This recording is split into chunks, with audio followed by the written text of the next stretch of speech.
तर अशा प्रकारे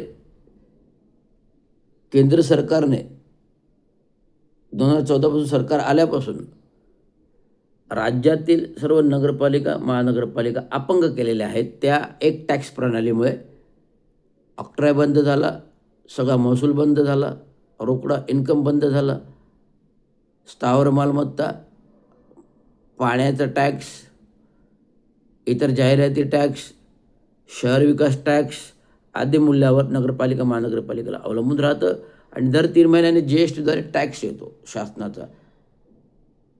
नगरपालिकेमध्ये त्याच्यावर अवलंबून राहावं लागतं आणि त्यातून कर्मचाऱ्यांची देणी नगरपालिका, महानगरपालिकेला करावी लागतात आणि त्यातून आलेला हा 7व्या वेतनाचा, 6व्या वेतनाचा, 7व्या वेतनाचा फटका कर्मचाऱ्यांना फरक 2016 पासूनचा लागू झालेला हा देय आहे. तो अद्यापपर्यंत दिला जात नाही, कारण नगरपालिका, महानगरपालिकांकडे पैसेच नाहीत.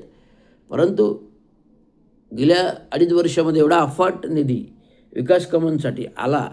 त्या विकास कामांतून आलेल्या निधीतून जर 30-40% 60-40 करून 40% कर्मचाऱ्यांसाठी वळत केले असते आणि ते 40% पुन्हा महसूल आल्यानंतर त्याच्यामध्ये भरले असते, तर हा पर्याय निघू शकतो. पण हा पर्याय महानगरपालिका, नगरपालिका त्या वापरत नाहीत. त्यामुळे आज मुंबई महानगरपालिका असो, ठाणे महानगरपालिका असो, कल्याण डोंबिवली महानगरपालिका असो, अंबरनाथ, उल्हासनगर, वसई, विरार महानगरपालिका असो, ह्या नगरपालिका, महानगरपालिकांचा विकास कामांच्या बाबतीत किंवा इतर कामांच्या बाबतीत किंवा कर्मचाऱ्यांच्या बाबतीत हात तुटवडा झालेला आहे. केवळ या आर्थिक बोजामुळे तुटवडा झालेला आहे. तरी महानगरपालिका, नगरपालिका ते प्रयत्न करते, पण ते प्रयत्न करायला कालावधी जातो, उशीर जातो. ज्या गोष्टी वर्षभरात लागू व्हायला पाहिजेत त्या गोष्टीला 4-4, 5-5 वर्षे देयक लागतात. त्यामुळे कुठेतरी प्रशासन